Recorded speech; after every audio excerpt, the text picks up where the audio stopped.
बिस्मिल्लाहिर्रहमानिर्रहीम अस्सलाम वालेकुम। मैं हूं मोहम्मद फ़हीम। पाकिस्तान तहरीक इंसाफ का 9 नवंबर का सवाबी का जलसा भी इख्तिताम पजीर हुआ और वही हुआ जो कि हमने पहले से बताया हुआ था।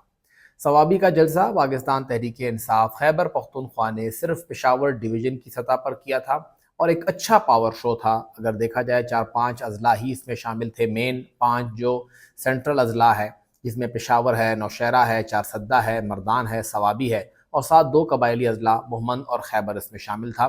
दीगर अजला से खुद लोग आए तो वेल एंड गुड, कोई ना आया तो किसी ने मना नहीं किया, किसी ने गिला नहीं किया।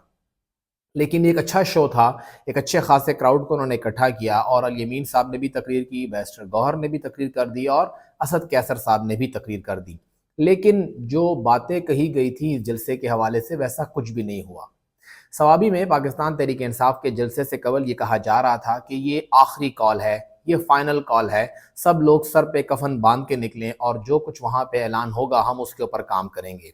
लेकिन चाहे वो साबिक स्पीकर असद कैसर साहब हों, चाहे पार्टी के चेयरमैन बैरिस्टर गौहर साहब हों या वज़ीर आला खैबर पख्तूनख्वा अली अमीन गंडापुर साहब हों, किसी ने भी इमरान खान को निकालने के लिए या पार्टी के अगले लाएअमल का कोई ऐलान नहीं किया। ना तो ये बताया गया कि आगे जलसा करना है तो कहाँ करेंगे, ना ये बताया गया कि एहतजाज करना है तो वो कैसे करेंगे, ना ये बताया गया कि अगर इमरान खान साहब को निकालना है लीगल तरीके से तो लीगल टीम क्या कर रही है, कहाँ मुश्किलात हैं, क्या रास्ता बचा है, या अगर एहतजाज करके धावा बोलना है तो वो कब करेंगे, कैसे करेंगे, कोई भी लायामल नहीं दिया गया। एक तकरीर की गई, मुखालिफिन को बुरा भला कहा गया और आखिर में कहा गया कि इमरान खान साहब ने कहा है कि मैं नवंबर में कॉल दूंगा, तब सब के सब जो है वो सर पे कफन बांध के निकलेंगे। आज का जलसा जो है वो इतना ही है कि इमरान खान का पैगाम आप लोगों तक पहुंचाना है। तो जिस तरह पहले सबको मालूम था और जितने ज़राए हैं वो भी तस्दीक करते थे कि इस जलसे में कुछ ज़्यादा बड़ा निकलेगा नहीं, जो बहुत से लोग ये उम्मीद लगाए बैठे हैं कि इस जलसे के अंदर से या एक ऐसा बड़ा ऐलान होगा कि हुकूमत इमरान खान साहब को निकालने पर मजबूर हो जाएगी या वहाँ से लोग निकल आएंगे और जोक दर जोक जो है वो इस्लामाबाद पे चढ़ाई हो जाएगी, तो ऐसा कुछ हुआ नहीं और ना ऐसा कुछ होना था। ये जलसा सिर्फ एक जलसा ही था, एक कारकुनों को मुतहर्रिक करने का एक प्लेटफॉर्म, एक तरीक़ाकार था कि बैठें, गुफ्तगू करें, बातचीत करें और मामला ख़त्म हो जाएगा। तो वही हुआ, गुफ्तन हुई और बर्खास्तन हुई, ज़्यादा कुछ हुआ नहीं है कि आखिर किया क्या है इस नशिस्त के अंदर, और कुछ रहा नहीं। अली अमीन साहब को भी पता है कि उन्होंने क्या करना है और किस हद तक करना है। वो भी यहाँ पे एडहाक बुनियादों पे हुकूमत चला रहे हैं कि आज का टाइम निकाल दूं, बाकी आगे देखेंगे क्या होता है। तो उन्होंने भी हुकूमत चलाने के लिए अगले 10-12 दिन का और टाइम ले लिया है कि इमरान खान साहब ने कहा है कि नवंबर में कॉल दूंगा, तो नवंबर के 21 दिन देखते हैं कि आगे क्या बनता है। फिलहाल पाकिस्तान तहरीक इंसाफ इस जलसे से कोई ज़्यादा कुछ बताने में, तासुर देने में कामयाब नहीं हो सकी है। साथ ही साथ इस जलसे के अंदर एक जो कारकुन था वो इस हद तक ट्रंप की कामयाबी से खुश थे कि वो साथ अमेरिका का झंडा भी उठा के ले आए थे। जब अमेरिकी इंतखाबात हो रहे थे, सदारती इंतखाबात हो रहे थे, डिप्लोमेट और रिपब्लिकन का एक इंतखाबी मार्का था डोनाल्ड ट्रंप और कैमिला हैरिस का, तो पाकिस्तान के मीडिया पे, सोशल मीडिया पे खसूसन और फिर कारकुनों के दरमियान भी एक ऐसा माहौल बन गया जैसे कैमिला हैरिस जो थी वो नून लीग और पीपल्स पार्टी की उम्मीदवार हैं और जो डोनाल्ड ट्रंप है वो पीटीआई के उम्मीदवार हैं।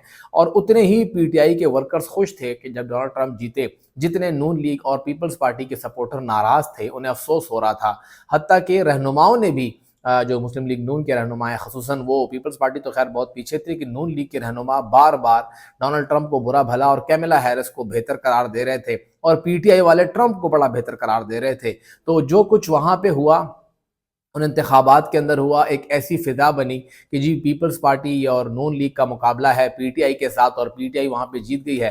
तो उसका असर हमें यहाँ जलसे में भी नज़र आया। गो के अली अमीन साहब ने वाज़ेह तौर पे जलसे में खिताब करते हुए कहा कि हमें इससे कोई फ़र्क नहीं पड़ता कि बाहर कौन आया, कैसे आया, हम जो तब्दीली लाएंगे वो मुल्क के अंदर से लाएंगे, हमें बाहर से मुदाखलत की ज़रूरत नहीं है। ये बहुत अहम पैगाम है जो उन्होंने कारकुनों को भी दिया। और जो कारकुन झंडा लेके आया था अमेरिका का, उसको पहले कारकुनों ने प्यार से समझाया और फिर जो हमारा तरीक़ेकार है हमने वही तरीका अपनाया कारकुनों ने, और वहाँ पे उसी तरीके के साथ उससे वही ज़बान बोली गई जिससे उनको समझ आती थी। तो ये झंडा लाना एक इंडिविजुअल फ़ेल था और जो असल फ़ेल था वो अली अमीन साहब का था। उन्होंने बता दिया कि हमें किसी भी मुल्क से किसी भी किस्म की उम्मीद नहीं है कि वो आके हमारे मसाइल हल करे। हम खुद अपने मसाइल हल करेंगे और हमने खुद ही देखना है कि इस मुल्क के अंदर के मामलात जो है वो कैसे ठीक होंगे और इमरान खान साहब को किस तरह से जेल से निकालना है, लीगल तरीका है, कानूनी तरीका है या फिर दावा बोल के जाना है, वो अब पाकिस्तान तहरीक इंसाफ की अपनी मर्जी है। लेकिन सवाबी जलसे के अंदर कोई अंदाज़ा नहीं, कोई प्लान नहीं, कोई लाएअमल नहीं।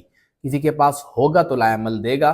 फ़िलहाल तो जो मामला चल रहा है वो किसी को पता नहीं होता। इमरान खान साहब की ये खूबी रही है, खूबी कह लें या खामी कह लें, कि वो अपने राज अपने दिल में रखते हैं, वो अपने प्लान्स अपने पास रखते हैं, अपने कार्ड छुपा के रखते हैं। अली अमीन साहब को भी नहीं पता कि इमरान खान साहब क्या करना चाहते हैं। अली अमीन साहब को भी नहीं पता कि कल क्या होगा। सिर्फ इमरान खान जानते हैं कि वो क्या करेंगे और वो इन कारकुनों से क्या काम लेना चाहते हैं।